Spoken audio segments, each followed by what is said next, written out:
Tu me dis quand c'est bon. Et donc, Nexa a le plaisir de vous offrir cette webconférence dans le cadre d'une semaine de l'innovation. Et je vais passer du coup la parole à notre experte Circulab, Hélène Gueheneuc, qui fera toute cette petite présentation sur comprendre l'économie circulaire et engager concrètement sa transition. Hélène, c'est à toi. Merci Véronique et bonjour à tous. Donc, bienvenue pour ce webinaire où l'objectif, voilà, ça va essayer d'être en 1 heure, déjà de vous faire toute une partie pour vous présenter les outils concrets pour commencer sa transition vers l'économie circulaire. Et on aura une partie questions-réponses à la fin, en plus d'une partie présentation justement de la semaine de l'innovation organisée par Nexa. Donc aujourd'hui, qui nous sommes? Donc voilà, donc aujourd'hui, moi je fais partie donc de l'agence de stratégie design studio du Circulab, où vous voyez donc justement en son cœur tous les experts qui sont présents à l'international. Et donc c'est un webinaire qui est co-organisé avec Nexa, qui est l'agence régionale de développement, d'investissement et d'innovation. Donc pendant cette semaine de l'innovation, voilà, vous avez 6 experts à votre disposition. Donc, Annabelle Harry, Florian, Anne et moi, donc, qui faisons partie justement de l'équipe Circulab, et Véronique Stern et Véronique Long, qui font partie de l'équipe Nexa. Et d'abord, pour commencer, donc, la première question, c'est de se demander qu'est-ce que c'est que l'économie circulaire? Moi, je vous propose sur le chat de me donner déjà vos premières idées. Alors, je ne demande pas une grande définition, mais pour vous, quels sont les mots qui font référence à l'économie circulaire ou à quoi ça vous fait penser? Déjà, ça me donne un premier avis un petit peu de ce que vous avez à l'esprit quand on vous parle d'économie circulaire. Et puis, ça me permet de voir aussi si tout le monde arrive à partager sur le chat.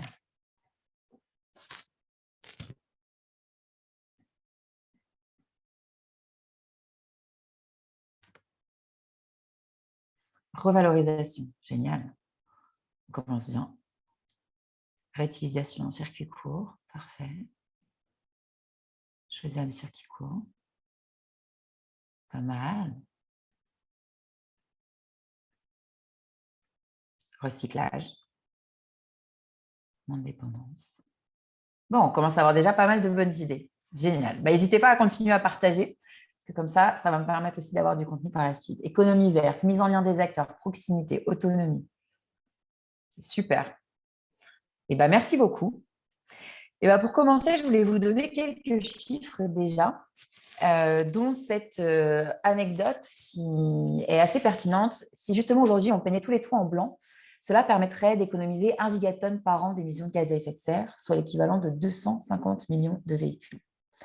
L'idée derrière ces grands chiffres, c'est de se dire que parfois, il y a des petites actions qu'on peut mettre en place, mais qui peuvent avoir un impact beaucoup plus large. Et c'est justement des objectifs du développement, de l'économie circulaire. Comme vous le savez, maintenant, tous les ans, pendant l'été, nous avons donc cette nouvelle qu'aujourd'hui, par an, nous consommons 1,7 planètes par an. Donc, nous consommons plus que ce que la planète produit. On a eu une petite remontée pendant Covid. Bon, malheureusement, bien évidemment, après, on va dire l'activité reprend son cours et donc le chiffre descend. Mais justement, l'objectif, c'est de se dire aujourd'hui, comment est-ce qu'on peut, davantage moins extraire de ressources, être davantage dans un équilibre de nos consommations vis-à-vis de ce que produit la planète. Donc, il y a des grandes citations aussi qui ne datent pas d'hier, qui montrent que c'est déjà un concept qui faisait parler de lui. Donc justement, avec Theodore Roosevelt qui dit qu'il faut anticiper, il faut réaliser que surexploiter et épuiser la terre au lieu de la fertiliser atteindra la prospérité des générations futures, prospérité que nous devrions pourtant leur transmettre plus importante et plus développée. Et une autre citation que je trouve très pertinente, c'est qu'en effet, la folie, c'est de se comporter de la même manière et de s'attendre à un résultat différent. Si aujourd'hui on veut que ça change, ça passe par nous, ça passe par notre façon de consommer, notre façon de produire, notre façon aussi de créer les entreprises de demain. Et comme exemple, je trouvais ça pertinent de vous parler justement de la filière bâtiment. Aujourd'hui, il faut savoir que justement la filière bâtiment, elle est construite à la majorité à partir d'extraction de sable marin. On continue de faire de la même façon alors qu'on sait que justement les réserves devraient être épuisées d'ici 20 ans. Ces bâtiments, ils sont vendus à des acteurs publics, des acteurs privés. Et pourtant, on sait que le taux d'occupation actuel n'est pas du tout, que ce soit dans les grandes villes, etc. Et en plus, on produit des bâtiments qui ont une durée de vie inférieure à 50 ans. Alors que dans tout ça, on sait que cette filière contribue à la production de plus de 70% des déchets en France. Et en fait, on se rend compte que lors de la création des bâtiments, mais là, on pourrait le dire de manière plus générale, lorsqu'une entreprise crée un produit, en fait, l'existant n'est pas pris en compte. Et donc, justement, il y a des déchets qui sont générés pendant l'extraction, la fabrication et son usage, et à la fin de vie. Et tout ça, ce n'est pas pris en compte et représente une réelle perte de valeur. Aujourd'hui, il y a des risques réels pour les entreprises, donc que ce soit au niveau de risques financiers, des risques de réputation, des risques marchés et des risques opérationnels. Ces risques-là, ce n'est pas des moindres. Comme on l'a dit, donc justement, au niveau des risques financiers, il y a tout ce qui va être la TCFD, donc justement qui est là pour passer du statut de recommandation à celui de soft law. Le risque de réputation, où justement on sait qu'il y a des grandes entreprises comme celle qui vous est présentée, qui a été tenue responsable de méga flancs avec fournis faute d'entretien de ses équipements, ce qui a miné bien évidemment la confiance du public dans cette entreprise. Les risques marchés, avec la demande et le prix, avec l'exemple par exemple des inondations dévastatrices de Thaïlande en 2011, qui ont un impact énorme sur les fournitures de disques durs pour les PC. Et donc, au niveau des risques opérationnels, tout ce qui va être process et actif. En Europe, par exemple, la vague de chaleur de 2003 a eu de graves conséquences pour l'industrie de transport. Et bien évidemment, il y a eu la vague de chaleur aussi de, je ne sais plus quelle année, 2012. Mais malheureusement, ces vagues de chaleur deviennent de plus en plus fréquentes et ont des impacts de plus en plus importants. Et en fait, voilà, l'idée, ce serait de changer de paradigme, de dire qu'aujourd'hui, on est vraiment sur un modèle qui est linéaire. Donc, on a des ressources naturelles, on les extrait, on va fabriquer des pièces, on va assembler des composants, assembler des produits, on va les distribuer, les mettre à disposition sur le marché. Les consommateurs vont les acheter, les utiliser. Et une fois que celui-ci est cassé, les 3/4 du temps, on les jette. Mais les déchets, ils ne sont pas que là. Les déchets, ils sont aussi au niveau de l'assemblage des produits, aussi au niveau de l'assemblage des composants et aussi lors de la fabrication. Et c'est pour ça que l'ambition, ce serait vraiment d'aller vers un modèle qui est plus circulaire. Déjà, ce serait de se dire comment est-ce qu'on peut limiter, voire arrêter l'extraction justement des matières premières en ayant plus une logique de régénération. Comment est-ce qu'on pourrait continuer à fabriquer des pièces, assembler des composants, assembler des produits, distribuer, mais en ayant un système qui soit beaucoup plus circulaire. C'est-à-dire de se dire, une fois qu'on a vendu son produit ou son service, au niveau de l'usage, est-ce que celui-ci peut être réemployé, c'est-à-dire un produit qui peut avoir un nouvel usage? Est-ce que celui-ci pourrait être réparé? Ou enfin, est-ce que celui-ci pourrait être refabriqué? Et souvent, le 3/4 du temps, quand on parle d'économie circulaire, les gens pensent au recyclage. Donc, bien évidemment, comment réussir à avoir tout un système de recyclage efficace, pertinent, qui nous permettrait de remettre à disposition ces composants, ces matières premières, pour refabriquer des pièces, etc., etc.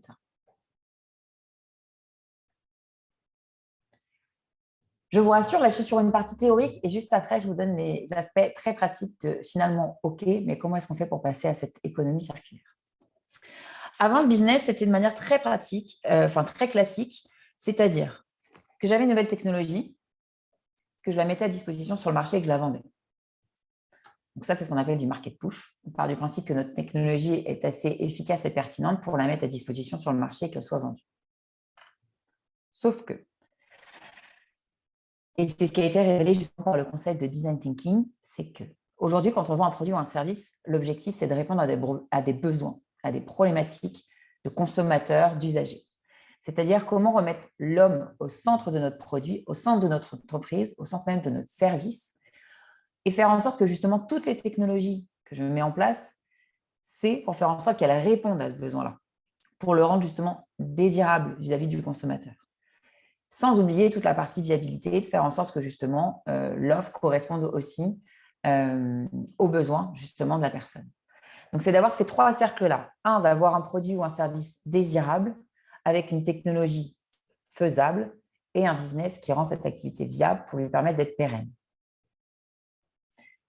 Mais nous, aujourd'hui, on va un peu plus loin et on vous propose justement un 4e axe qui est l'axe de la circularité et qui est l'axe de prendre en compte en plus l'écosystème dans lequel on s'inscrit. C'est-à-dire que souvent, les entrepreneurs qu'on accompagne, on se rend compte que quand ils veulent développer leur projet, que ce soit un projet de service ou un projet de produit, 3/4 du temps, ils oublient la partie écosystème. Pourtant, quand on arrive, il y a déjà un écosystème qui est présent. Il y a déjà des acteurs qui sont présents. Il y a déjà justement tous les services publics qui sont là. Il y a un environnement. Il y a tout un système qui est déjà mis en place. Et comment est-ce qu'on peut arriver en complémentarité de ce qui existe, tout en respectant l'écosystème. Et donc, c'est pour ça que nous, en plus d'être désirable, viable et faisable, on veut que celui-ci soit circulaire pour permettre de continuer la régénération et le respect et la protection de l'écosystème dans lequel on s'inscrit.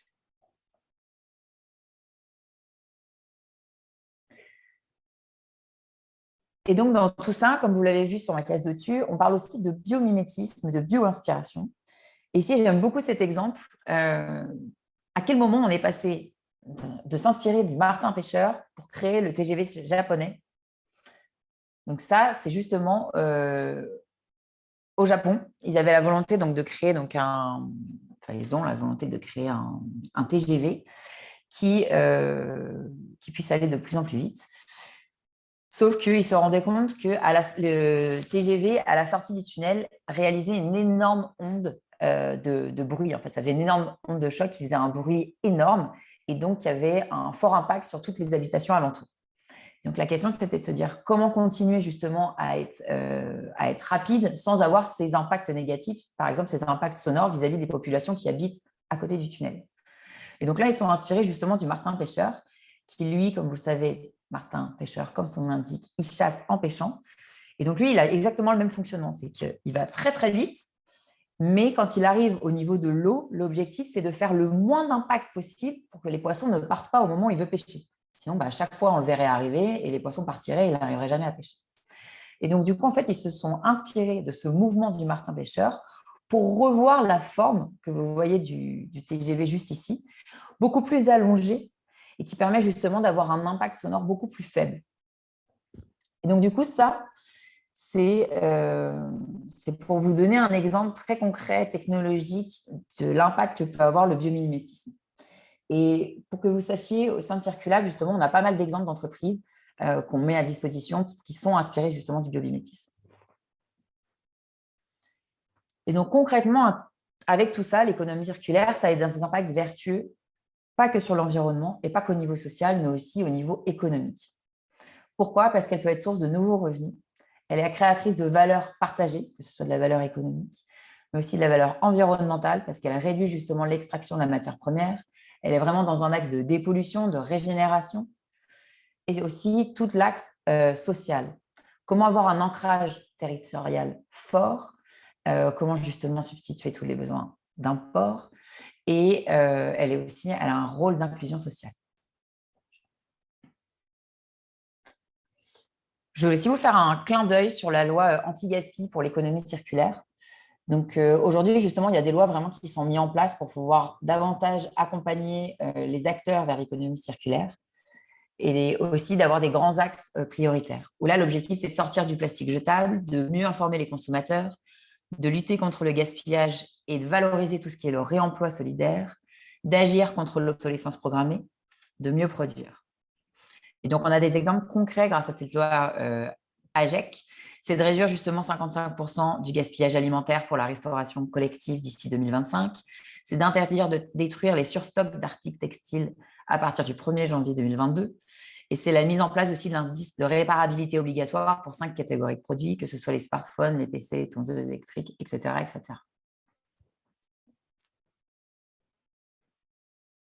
Mais finalement, si on doit définir cette économie circulaire, la voici.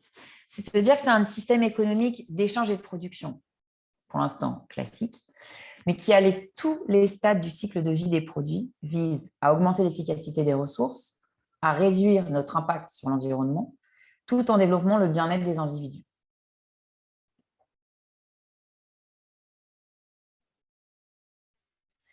Et pour aller plus loin, cette slide commence à donner déjà des indicateurs de comment est-ce que je peux oser cette transition vers une économie circulaire. Donc là, je vais vous présenter ces 7 piliers avec ces 3 domaines d'action principaux.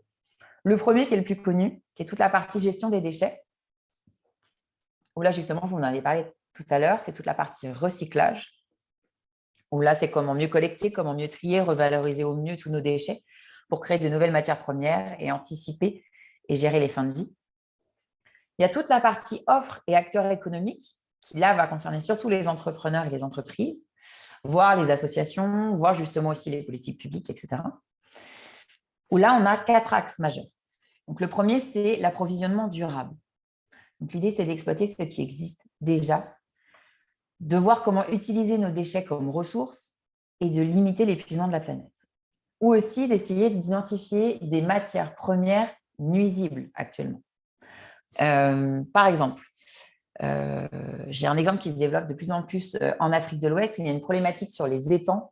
Il y a une plante qui s'appelle le Jatropha qui se développe de plus en plus et en fait qui réduit le taux d'oxygène dans les étangs, du coup, elle tue les poissons, elle tue tous les végétaux qui sont naturellement présents dans cet étang-là et elle le recouvre totalement.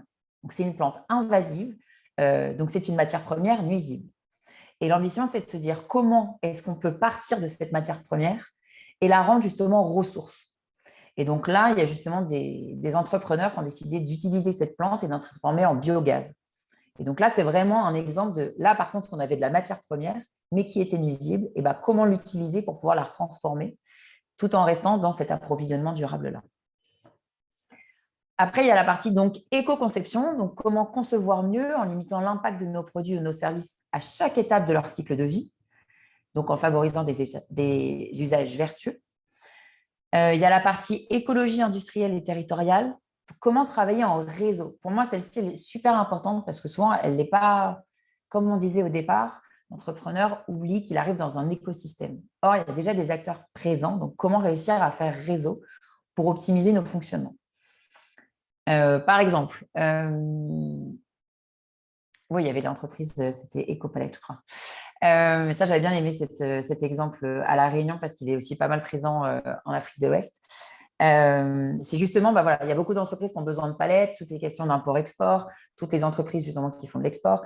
Et donc, tout le monde a besoin d'acheter ces palettes. Sauf que chacun les achète. Après, on est obligé de les stocker. Ça coûte cher. Et en fait, pendant toute la durée de vie de cette palette, elle est quasiment peu utilisée. Donc, comment réussir à mettre à disposition cette même ressource avec tous les usagers qui en ont besoin? Déjà, ça permet d'avoir potentiellement des nouveaux revenus économiques. Et de deux, de limiter l'achat et la refabrication de palettes. Et enfin, sur la partie offre et acteurs économiques, c'est toute la partie économie de la fonctionnalité. Très importante. C'est comment justement limiter donc, les ressources et surtout favoriser l'usage plutôt que l'achat et la coopération. Donc, comment est-ce qu'à partir d'un matériau, prenons les pneus par exemple, un pneu, on l'utilise pour des voitures, pour des camions, et l'objectif c'est de se déplacer. Mais quand un pneu est usagé, souvent il est jeté, il est difficile à recycler, etc. C'est pour ça qu'il y a beaucoup d'entreprises qui se sont mis à réutiliser les pneus pour en faire des matériaux de mobilier. Et donc là, c'est un excellent exemple. Au départ, on avait un pneu qui sert aux voitures pour pouvoir se déplacer, et maintenant le pneu est utilisé comme matière première pour faire des mobiliers. Donc, c'est vraiment cette question d'usage, d'où l'économie de la fonctionnalité. Et enfin, certes, il y a la place de la gestion des déchets, la place de tous les acteurs économiques et publics, mais derrière, il y a aussi le rôle des consommateurs. Et donc, c'est de se dire, il faut aussi s'impliquer dans tout ce qui est demande et comportement des consommateurs. Avec comment inciter davantage à une consommation responsable, que ce soit au niveau de l'achat et de l'utilisation.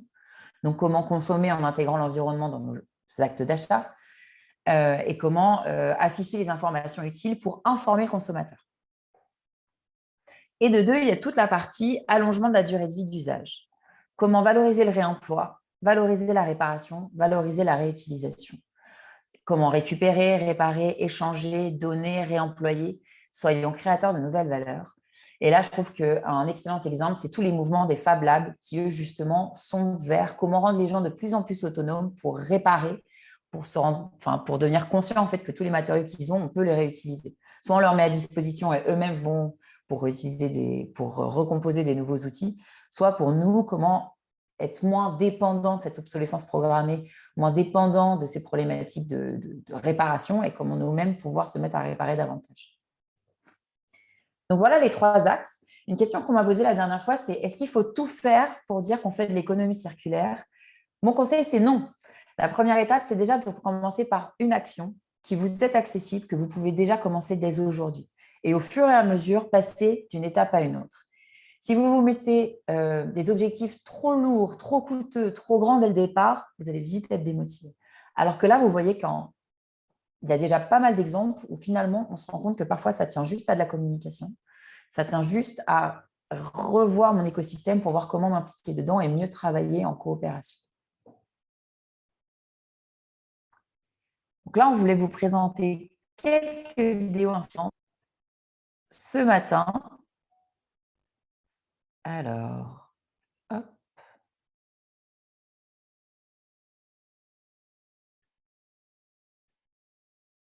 Alors, je vais me permettre de vous demander, si vous voyez mon écran, est-ce que c'est bon? Yes, Oui, c'est bon. super. Et alors, la deuxième question, ça va être, est-ce que vous entendez bien? Il faudrait augmenter un peu le son. Le son? Ok. Alors, Ouais, moi, ça un me petit peu plus fort. Ouais. Ok. C'est pour moi que ça ne va pas être bon. Mais pour vous, ok. On va recommencer.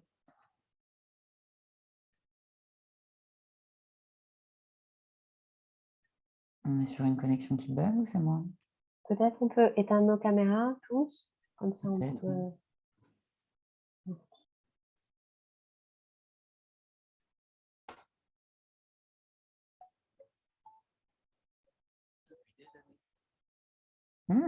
Elle a décidé qu'elle ne voulait pas fonctionner. Eh bien, c'est pas grave. Hop. Sinon, tu peux nous envoyer le lien et puis on essaye de tous la mettre en même temps de notre côté. On regarde. Non, elles ne veulent pas. Donc, en effet, je vais vous envoyer le lien. Bon, bah voilà, c'est l'intérêt du direct. Hop. Quand la connexion fait des siennes. Donc, voilà les trois. J'en avais une troisième aussi, celle-ci. Hop. On les partage ou du coup, je les mets sur le chat et après, chacun les verra? Qu'est-ce que tu préfères? Ça tombe bien. Donc, maintenant, ce que je vous propose justement, c'est de vous présenter un outil qui va vous permettre justement de savoir comment adapter son modèle d'affaires à un modèle circulaire. Donc là, on part sur la partie concrète, sur la partie pratique. Donc, je vais vous présenter l'outil du Circular Canva. Est-ce que déjà, ça vous parle et est-ce qu'il vous fait penser à un outil? Pareil, je vous propose de me répondre sur le chat. Est-ce que vous avez déjà vu un outil similaire par hasard? Alors, le Lean Canva. Yes. Alors, souvent, on parle du BMC, du Business Model Canva, mais en gros, c'est pour ceux qui connaissent, c'est similaire. Mais pourtant, pour ceux qui connaissent bien le Lean Canva, est-ce que vous voyez des nouvelles cases par hasard?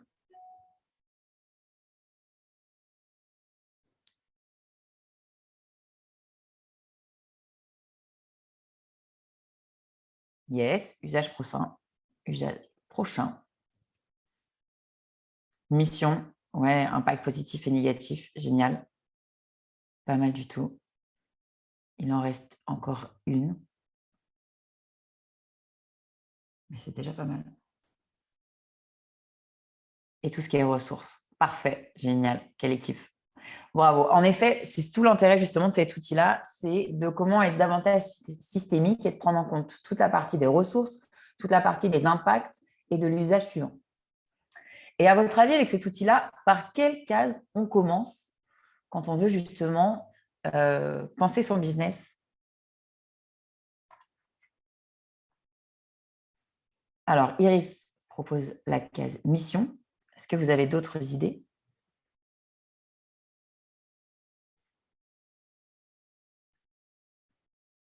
Est-ce que tout le monde est d'accord avec Iris ou est-ce que vous avez d'autres idées?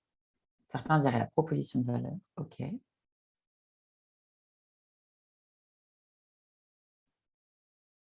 En fait, c'est Lydie. OK, Lydie. Excuse-moi. Moi, je me réfère au prénom que je vois, j'avoue. Merci, Lydie.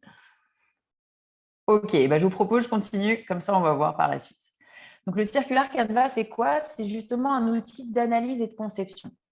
L'intérêt, c'est qu'il peut être utilisé par des entreprises, des associations, des structures pour le développement, des structures publiques, à tous les stades. Soit à la stade de création d'un projet ou la création d'une entreprise, soit au stade justement où votre entreprise est déjà créée, vous voulez développer un nouveau produit, un nouveau service, ou vous aimeriez faire une photographie de comment vous fonctionnez aujourd'hui pour voir comment améliorer justement vos services ou vos produits actuels. Et donc là, je le dis, mais je le dis aussi, c'est autant utile pour une entreprise de service qu'une entreprise de produit. Pourquoi? Parce qu'il aide justement à analyser comment votre entreprise arrive à créer de la valeur.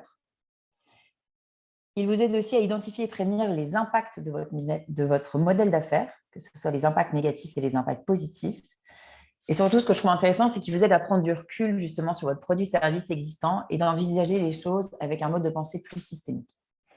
Ce que j'aime bien, c'est que souvent, quand on est à la phase de création, bien évidemment, il ne peut pas y avoir d'impact négatif, surtout quand on veut travailler dans tout ce qui est économie circulaire. Ça ne peut pas exister vu qu'on veut justement répondre à des problématiques, etc. Sauf que, une fois qu'on met son projet sur le terrain, parfois on peut avoir des surprises, de mauvaises surprises. Et cet outil-là devient intéressant encore plus. De refaire une photographie et de voir les impacts négatifs qui ont émergé et de voir comment pouvoir y répondre pour les amoindrir, voire pour les effacer. Et donc, pour commencer, moi, je vous propose déjà qu'on se mette tous d'accord sur 3 postulats. Le premier, c'est que les déchets des uns sont une ressource pour d'autres. C'est pour ça qu'il faut éviter le flux des déchets dès la conception. De vraiment partir du principe qu'on veut optimiser ce qui est déjà présent en priorisant les ressources renouvelables. Et surtout, de multiplier les synergies locales afin d'impliquer justement l'écosystème et améliorer sa résilience. Et donc, du coup, la première case par laquelle on commence, c'est en effet la case mission. Pourquoi? Et bien justement, je viens de le dire, c'est parce que l'objectif, c'est de repartir du pourquoi. Pourquoi vous voulez créer cette entreprise? Pourquoi avez-vous créé cette entreprise? À quelles problématiques vous souhaitez répondre et à quels besoins vous voulez répondre? C'est fondamental. Et souvent, c'est la case qui prend le plus de temps. Parfois, ça paraît le plus évident, mais en fait, quand on demande aux entrepreneurs ou aux entreprises quelle est votre mission, quel est votre pourquoi, on a beaucoup de mal à avoir une réponse claire. Et pourtant, c'est ça qui va définir toute la cohérence après du business model que vous allez mettre en place. Et donc, une problématique, qu'est-ce que c'est? Une problématique, elle se compose en 3 choses. Déjà, c'est une problématique, donc c'est une question, ça veut dire qu'elle finit par un point d'interrogation. Chaque fois que je demande des problématiques, souvent, j'ai tout sauf des questions. C'est une question ouverte, donc on ne peut pas y répondre par oui ou par non.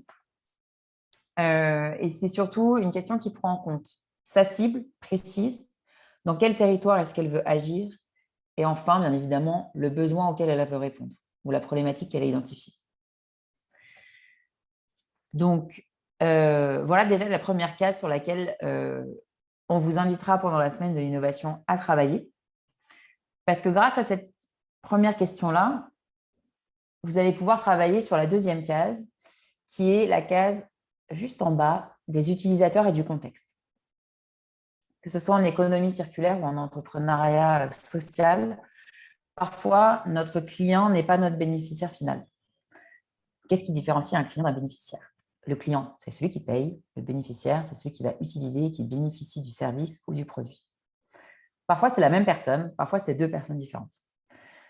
Et donc, c'est là où il est important justement de bien faire son état des lieux sur finalement quel est mon client, quelles sont ses motivations, quels sont ses besoins et pourquoi est-ce qu'il viendrait acheter tel ou tel service ou tel produit chez nous et quel est le bénéficiaire et ce dont il a réellement besoin et quels sont le lien entre les deux. Donc, c'est vraiment de pouvoir travailler, je dirais vraiment précisément dessus, de bien le connaître pour pouvoir ensuite faire une proposition de valeur cohérente. Mais en plus de connaître correctement son bénéficiaire et son client, c'est important de connaître son contexte. Dans quel contexte, justement, je vais développer mon entreprise. Donc là, il y a un outil assez connu qui s'appelle justement la matrice Pestel. Donc, d'identifier justement quelles sont les opportunités, les menaces, que ce soit au niveau politique, économique, social, territorial, environnemental ou législatif. Ça fait très scolaire, mais moi, j'aime bien parce que ça permet vraiment de prendre du recul aussi sur toutes ces composantes-là, surtout qu'en économie circulaire, il y a des opportunités autant légales qu'économiques, qu'environnementales, que territoriales, que politiques. Donc justement, ça peut être aussi l'opportunité pour vous de prendre du recul et de mieux comprendre quelles sont toutes ces opportunités grâce à l'économie circulaire dans votre contexte. Et une fois que tout ça, c'est clair, et bien justement, vous avez tout ce qu'il faut pour pouvoir faire votre proposition de valeur en cohérence avec votre écosystème et en cohérence surtout vis-à-vis des besoins et de la problématique de vos utilisateurs, de vos consommateurs et de vos clients. Une proposition de valeur, c'est là où vous devez tout avoir. Quel est votre service? Quel est votre produit? En quoi justement est-ce qu'il se différencie de la concurrence? En quoi est-ce qu'il est innovant? En quoi est-ce qu'il répond précisément à tel besoin ou telle problématique, etc., etc. Donc, c'est sur cette case-là qu'on doit vraiment comprendre précisément qu'est-ce que vous offrez et d'être le plus précis possible. Si vous êtes global, vous allez ressembler à tout le monde et on va moins comprendre justement quelle est votre particularité, quelle est réellement la valeur ajoutée que vous allez offrir. D'où le nom de proposition de valeur. Quelle est votre proposition de valeur singulière et précise qui vous correspond et qui permet de répondre à votre problématique de départ. Par la suite, on va travailler d'après sur la case d'en bas qui va s'appeler distribution et moi j'aime bien rajouter communication. C'est-à-dire maintenant j'ai ma proposition de valeur, je sais qu'elle correspond justement aux besoins et aux motivations de mon client et de mon consommateur, mais comment est-ce que je vais réussir à l'atteindre? Comment est-ce que mon prospect va finir par me connaître? Comment est-ce que je noue mes premières relations avec lui? Comment est-ce que je distribue mon produit? Est-ce qu'on est quelque chose de numérique? Est-ce qu'on est sur quelque chose de physique? Comment est-ce que je vais faire ma communication? Quels sont les canaux de communication adaptés à ma cible? Etc., etc. Les réseaux sociaux, la télé, les journaux, la radio, etc. Et là, c'est vraiment savoir précisément qu'est-ce que moi je vais mettre à disposition pour ma cible. Surtout que ça, c'est une partie, la communication et la distri, qui peuvent coûter très cher. Donc, l'idée, c'est de ne pas tout faire, mais de faire ce qui précisément pourra impacter rapidement et efficacement ma cible. Et après tout ça, on arrive à la nouvelle case qui s'appelle usage suivant, qui est super intéressante parce qu'en fait, la circularité, elle commence là. C'est vous poser la question que, OK, j'ai ma proposition de valeur. Là, grâce à ma distri et à ma communication, je viens de la vendre. Mais qu'est-ce qui se passe? C'est-à-dire qu'une fois que vous avez vendu votre service ou vos produits, qu'est-ce qui se passe après? Le business classique, il dit, c'est fait, j'ai fait mon business, il est vendu, c'est bon. Parfois, je mets un peu de service après-vente, au cas où, mais parce qu'on me le demande. Mais là, nous, l'idée, c'est d'aller plus loin. Et c'est autant bénéfique pour un produit que pour un service. Pour un produit, il va y avoir toute cette démarche de si je veux le recycler, comment est-ce que je fais pour récupérer justement mon produit? Si je veux travailler sur du réemploi, toujours cette problématique de collecte. Et quand on est sur un service, c'est de se dire finalement, est-ce que mon client va rester client ou est-ce qu'il ne peut pas avoir un nouveau rôle? Est-ce que mon client ne va pas devenir ambassadeur? Quelle place est-ce qu'il peut avoir au sein justement de ma communication, de ma distribution? Et c'est vraiment oui, voilà, c'est ça, de reconsidérer le lien qu'on va avoir avec ses clients et ses bénéficiaires, tout en reconsidérant le lien qu'on va avoir avec son produit sur tout son cycle de vie. Donc, cette case-là, elle est super intéressante parce qu'en plus d'avoir des nouvelles idées de services potentiels, etc., elle va avoir bien évidemment aussi, elle va indiquer des nouvelles, je vais y arriver, des nouveaux revenus économiques potentiels. Là, vous voyez, en fait, notre canevas, on pourrait le couper en deux. Il y a toute la partie orange, où on est vraiment sur une partie externe, où là, on est vraiment axé sur notre client et sur notre consommateur. Et là, on va partir sur une partie plus stratégique et interne, sur toute la partie plutôt bleutée. Et donc là, une fois qu'on a son business, je sais comment le vendre, je sais comment le mettre à disposition, je sais aussi le réfléchir sur un cycle de vie beaucoup plus long, sur une circularité. Finalement, j'ai besoin de quoi au sein de mon entreprise? Et c'est ça que j'aime bien avec ces deux cases-là. Celles-ci, elles sont à travailler en simultané. Un entrepreneur, au départ, il a envie de tout faire, sauf qu'il ne peut pas tout faire parce que ça coûte cher, parce que ça prend du temps, alors que rapidement, il faut commencer à être économiquement rentable pour pouvoir réinvestir par la suite. Et donc, à la place d'activités clés que j'aime pas trop, moi, je vous propose plutôt des expertises clés. C'est quoi les expertises clés dont vous avez besoin au sein de votre entreprise pour faire en sorte de réussir à réaliser votre proposition de valeur? Un projet, par exemple, où vous voulez… On a eu quoi comme projet l'année dernière?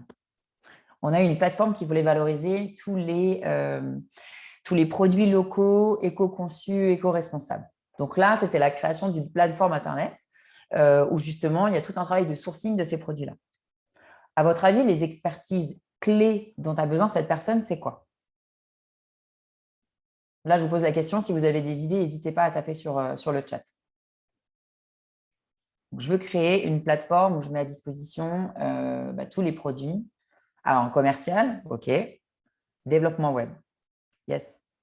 Et en plus, il y a toute la partie gestion du site, c'est clair. Logistique, stock, voilà. Et puis toute la partie, comment faire du sourcing justement de ces produits très spécifiques, qui sont quand même des produits éco-conçus, des produits locaux, etc. Donc là, c'est de se dire, il y a toute la partie développement web. Donc ça, je préconise pour les gens qui développent des plateformes, il vaut mieux que cette personne fasse partie de l'équipe, et toute la partie commerciale et sourcing du site. Pour toute la partie, par contre, qui va être communication, faire parler de la plateforme, etc., ça peut être des choses où vous pouvez aller démarcher des partenaires. Et donc, c'est là où c'est intéressant de voir fondamentalement qui j'ai besoin dans mon équipe, parce que parfois, les entrepreneurs, au départ, ils sont tout seuls et ils ont besoin de savoir avec qui je dois travailler. Donc, déjà, de pouvoir bien cibler les expertises dont j'ai besoin et par la suite, d'identifier les partenaires techniques, voire potentiellement financiers dont j'ai besoin pour pouvoir vraiment atteindre mon objectif. Et là, j'aime bien aussi cette case-là, partenaire technique et financier. L'avantage pendant la semaine de l'innovation, c'est que vous allez rencontrer des partenaires financiers potentiels dans le secteur de l'économie circulaire. Donc, n'hésitez pas à participer. Ça va aussi gonfler votre réseau. Par la suite, et là, c'est les dernières cases au centre, c'est toute la partie ressources. C'est important de se poser ces questions-là. Et là, en plus, vous allez voir, on a 3 cases différentes. C'est pour vous dire à quel point la partie ressources est importante. La première case, c'est de se poser la question au niveau des ressources naturelles. Est-ce que dans mon business, j'ai besoin justement des ressources naturelles? C'est une question à se poser. Déjà, c'est quoi une ressource naturelle? Comparé à une ressource technique et à une ressource énergétique. Vous pensez à quoi comme ressource naturelle? L'eau, yes. Qu'est-ce qu'on peut avoir d'autre? À La Réunion, en plus, il y a plein de trucs. Végétaux, yes. Le bois, exactement. Et voilà, et la partie énergie, du coup, passera plutôt sur la ressource énergie. Donc, les ressources naturelles, c'est de se poser la question, est-ce que je suis forte consommatrice d'eau? Est-ce que je suis forte consommatrice de bois, etc., etc. Et comment est-ce que je peux essayer d'avoir un impact limité et essayer de voir comment est-ce que je peux être davantage régénérateur de ces ressources-là? Si je les consomme, comment davantage les régénérer? Et donc là, après, il y a la case des ressources énergétiques. Pareil, quelle énergie j'ai besoin dans mon entreprise? Du gaz, de l'électricité, de l'énergie solaire, etc., etc. Et de se dire, finalement, est-ce qu'aujourd'hui, pareil, j'ai une forte consommation en énergie, surtout qu'avec ce qui se passe aujourd'hui et le coût de l'essence, etc., toute la partie distribution est en train de prendre un coup. Donc, comment justement réussir à baisser ces charges-là? 1, pour des raisons économiques et 2, pour des raisons environnementales. Et la dernière, c'est toute la partie ressources techniques qui est très importante, c'est-à-dire au début, quand je vais commencer mon entreprise, j'ai besoin de quoi tout de suite maintenant pour lancer mon business? Très souvent, il y a des entrepreneurs qui veulent déjà acheter tout ce qui est machine de conception, machine de transformation, etc. Et c'est là où la mutualisation peut être super intéressante. Investir dans de telles machines dès le départ, ça coûte cher. Est-ce qu'il n'y a pas des acteurs sur l'écosystème qui pourraient vous les mettre à disposition dans un premier temps avant d'investir dedans? Ce qui vous permettrait, de tester déjà votre produit et votre service auprès de votre clientèle, de l'améliorer et de savoir par la suite quels sont vraiment les matériaux dont vous avez besoin pour la transformation. Donc, ces 3 cases-là, elles sont super intéressantes. 1, pour faire un état des lieux de comment je fonctionne aujourd'hui et qu'est-ce qu'au fur et à mesure, je pourrais modifier pour limiter mon impact énergétique, environnemental et économique. Donc là, on a fait le tour de toutes les cases au milieu. Et maintenant, on va voir les cases jaunes d'en bas et après, on verra les cases bleues.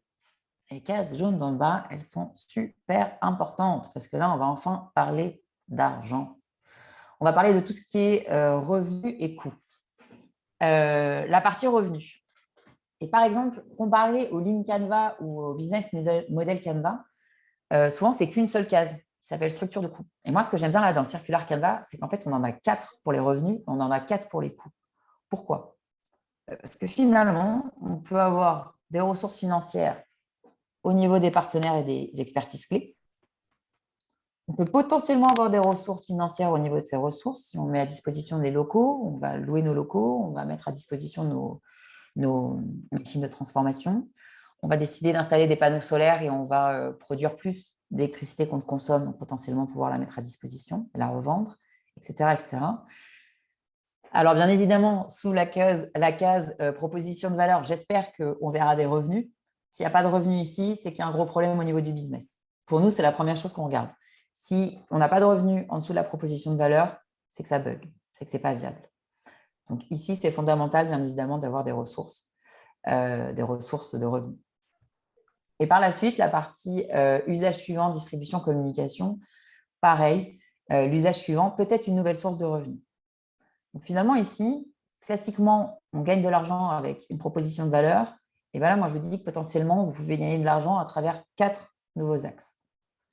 Et derrière, ce qui est intéressant, c'est aussi d'identifier ses coûts. Parce que dans une entreprise, il y a des gros centres de coûts. Les 3/4 du temps, c'est les ressources humaines. Parfois, ça va être toutes les machines justement dont on a besoin. Ça peut être aussi des grosses sortes de coûts au niveau de la communication, etc. Et ben, ça va être d'identifier là aujourd'hui où sont mes gros centres de coûts et comment est-ce que je peux essayer de les baisser. Soit à travers des nouveaux partenariats, à travers des nouvelles synergies avec des acteurs présents, soit justement en repensant ma gestion des ressources, etc., etc. Donc voilà pour la partie revenus et coûts. Donc, comment justement réévaluer ces flux entrants et sortants pour chaque colonne. Et enfin, la dernière, et pas la moins importante, c'est de se poser la question de impact positif et impact négatif. Finalement, pour chaque partie, quels sont mes impacts positifs et mes impacts négatifs? Et là, j'ai une question à vous poser. À votre avis, fondamentalement, dans les impacts positifs, il y a une case où il doit forcément y avoir une réponse. À votre avis, est-ce que c'est ici, la case numéro 1, la case numéro 2, liée aux ressources, la case numéro 3, liée à la proposition de valeur et aux usagers, ou la case numéro 4, liée aux usages suivants? À votre avis, c'est quelle case où forcément il doit y avoir un impact positif? Alors, Stéphanie propose la 3. Est-ce qu'il y a d'autres idées? Lydie propose la 2. Ah, bah c'est génial, j'ai quasiment tout. Donc, j'ai de la 2, la 3, la 4. Parfait. Et ben, le chiffre gagnant était, bravo Stéphanie et Emmanuel, c'est ici. C'est au niveau de la proposition de valeur. Pourquoi c'est fondamental qu'ici, on doit avoir un impact positif? Et ben, rappelez-vous ce qu'on s'était dit au départ. On était parti d'une problématique au niveau de la case mission. La proposition de valeur devait répondre à cette problématique. Et donc, du coup, dans l'impact positif, c'est toute la réponse c'est tout votre impact positif auprès de la cible qui avait une certaine problématique. Et en fait, c'est là qu'on voit que la boucle est en train d'être bouclée. Et on voit tout l'effet systémique en fait, de cet outil-là. Donc, pareil, comme en bas, si je n'ai pas de revenu au niveau de la proposition de valeur, si au niveau de la proposition de valeur, je n'ai pas d'impact positif, c'est que ça bug, c'est qu'à un moment, il y a un problème. Et encore plus loin, si l'impact positif apporté par ma proposition de valeur n'est pas la réponse à ma mission, c'est qu'on est passé à côté aussi. Donc, tout ça, c'est des éléments justement qui vous permettront d'analyser plus tard votre business et de voir comment est-ce que je peux l'améliorer et est-ce qu'il est logique, est-ce qu'il est cohérent vis-à-vis de ce que je veux vraiment apporter à l'écosystème. Et comme je disais, parfois, 3/4 du temps, je ne vois pas d'impact négatif. Bon, ce qui est rassurant, ça veut dire que tout le monde est enthousiaste mais a envie d'avoir justement une entreprise qui a des impacts positifs. Mais parfois, quand on la met en place, on peut se rendre compte qu'il va y avoir des impacts négatifs, que ce soit sur je ne sais pas moi, au niveau de vos équipes où le management n'est peut-être pas finalement très adapté. On se rend compte que finalement, on a besoin d'énormément de ressources et on ne pensait pas en avoir besoin d'autant. Et en plus, on a du mal à mettre en place toute la façon tout l'axe de régénération des ressources. Peut-être qu'au niveau de l'usage suivant aussi, c'est mal compris. Peut-être qu'au niveau de votre identité visuelle, etc., on arrive mal à percevoir ce que vous faites. Au moins, le fait de l'avoir identifié, c'est la première étape qui vous permettra après de l'améliorer.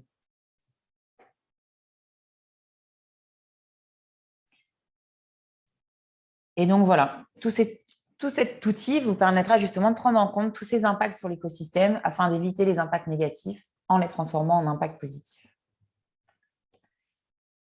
Et donc, je terminerai ma partie rapidement en vous donnant quelques conseils pour justement une transition efficace où vraiment je vous invite à revenir au pourquoi de votre entreprise, à quelles problématiques vous souhaitez répondre, à quels besoins vous souhaitez répondre, parce que c'est la base de tout. Pour ensuite aussi davantage réfléchir et travailler à connaître votre écosystème, qui sont les acteurs actuels déjà présents, que ce soit des acteurs publics ou privés, pour identifier potentiellement vos futurs collaborateurs et pour potentiellement aussi identifier vos futures opportunités à travers l'économie circulaire. Quel financement existe? Quel concours existe? Quelle loi pour faciliter justement le déploiement de l'économie circulaire, etc., etc. Savoir identifier aussi ces opportunités grâce aux 7 piliers que je vous ai présentés tout à l'heure. Commencer par des petits pas. Quel est mon premier pilier sur lequel je souhaite travailler et quels seront les autres par la suite? En vous faisant un plan d'action, par exemple, sur l'année à venir. Qu'est-ce qui est réaliste et réalisable?